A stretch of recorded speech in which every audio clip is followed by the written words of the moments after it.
The best solution for this situation and for the ever-changing technology in our society is to keep up the skill of technological adaptability.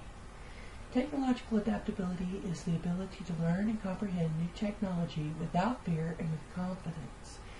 It is a skill in itself that you can develop and that you can learn. And if you keep that skill up, you will find whatever technological challenges you get, you will be able to meet and handle. Rather than teach a particular software technology, this course helps you with your entire approach to new technological experiences. Through a combination of lectures and exercises, you will develop skills and techniques for approaching a new technology or deepening your knowledge of technologies you already know. We will be focusing on software. However, these skills can be transferred to any situation where you are facing a new technology, hardware included. Technological adaptability is a skill, and just like any other skill, such as playing an instrument or perfecting a craft, it takes time and practice to master. This course will set you on the path to mastering this skill. Technological adaptability happens on a spectrum, from technologically challenged to a technological guru. To actually become a technological guru will take years of practice. This class will not take you from being technologically challenged to being a technological guru, but wherever you are on the spectrum, it will move you down towards true adaptability. And more importantly, it will give you the basic skills you need to continue becoming adaptable.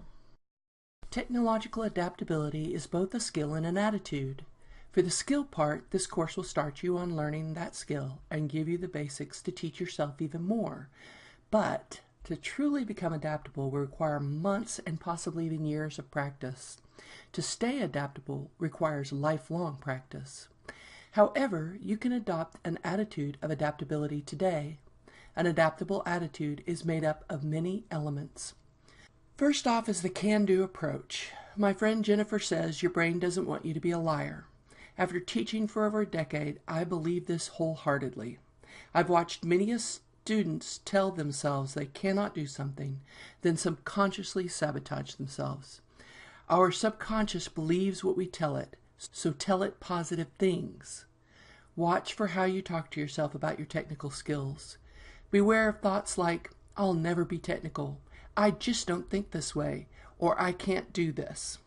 When you catch yourself saying such things to yourself, stop and tell yourself, I've got this, repeatedly. Even if you feel like you're lying to yourself, say it over and over and over again. I can do this. I can think technically, and I am technologically adaptable are phrases that will support this attitude in this process. Whatever issues you are facing technologically, there is a solution. For the majority of issues, you will be capable of solving it. Occasionally, you may run into a problem that requires solving by an IT individual or by the company who created the software. However, chances are you will be able to solve the issue with some creativity. We tend to think of creativity in the realm of art, writing, drawing, crafts, that kind of thing.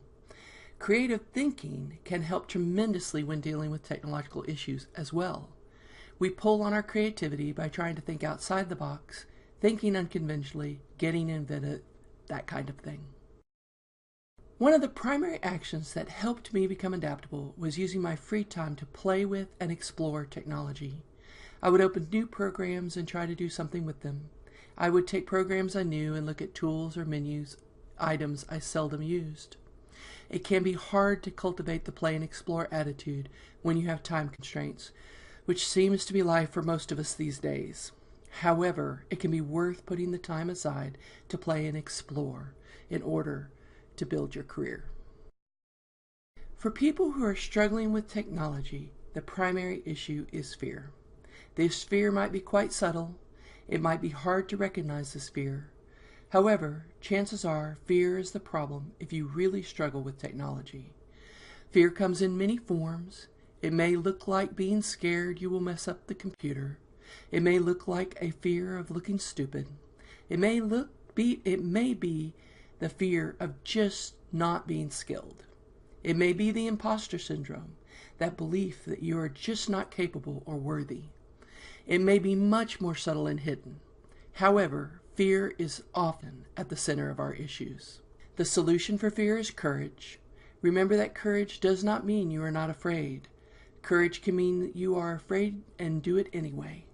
Each time you face these fears and step into them, each time you ignore the voice that says you can't do this and do it anyway, that fear will grow a little weaker and your comfort with technology will grow a little stronger.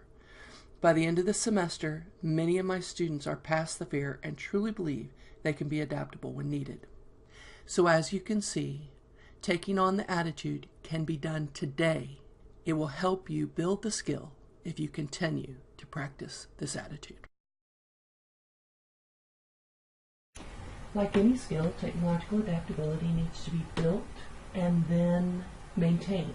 The way you do this is by practice. You want to purposely practice learning new technologies every once in a while. Challenge yourself to do something new and different, to learn a new game, or take on a new hobby that will challenge your technological skills. When you need to refer to experts, go get information about what's up and coming and go learn those things. And mostly you want to maintain your skills. It's really easy to think that you are going to stay at this ability to learn technology quickly and easily your entire life. But if you are young, this will slow down. And those of you who are older know what I'm talking about. It gets more challenging. I am a technological adaptability expert. I used to be able to learn a new program in minutes, and it's slowed down as I've aged, even with me continuing to practice the skill. Here are some specific ways that you can practice technological adaptability. Try something new.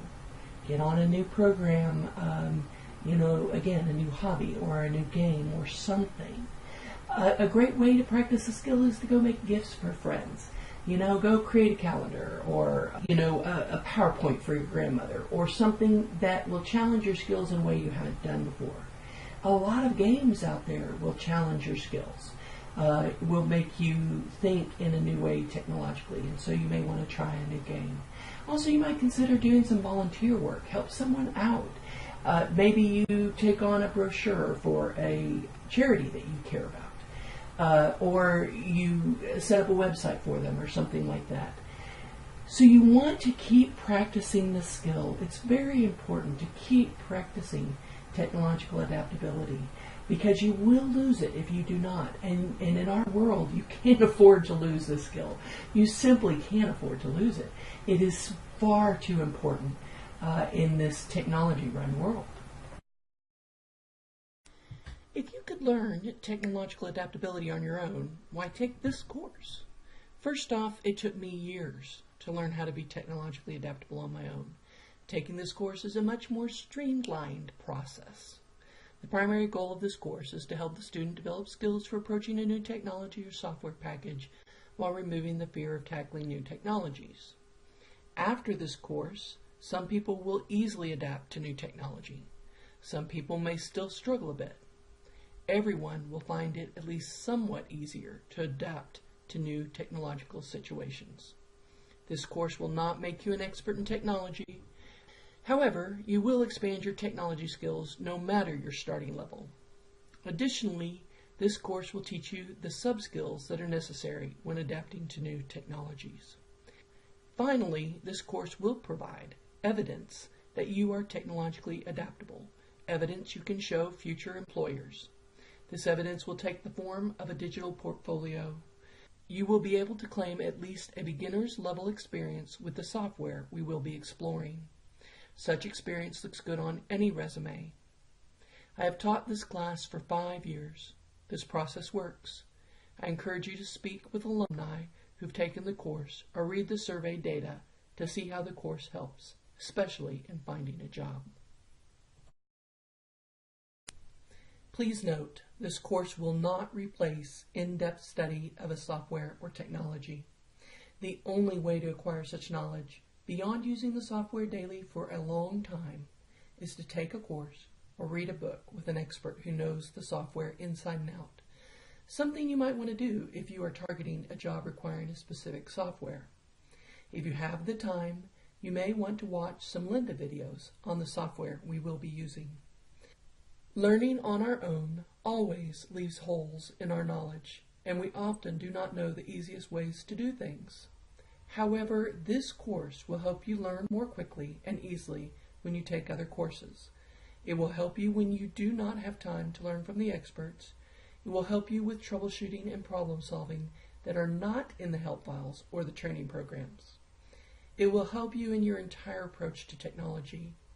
You will also gain a little knowledge of the few programs along the way, knowledge that you can claim on your resume.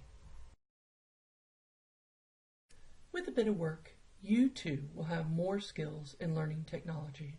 It takes time and effort, but it's time and effort well spent. I encourage you to commit to this course. It will be wonderful for your career, especially if you want to work in high tech or with military contractors, the majority of the jobs in the Springs.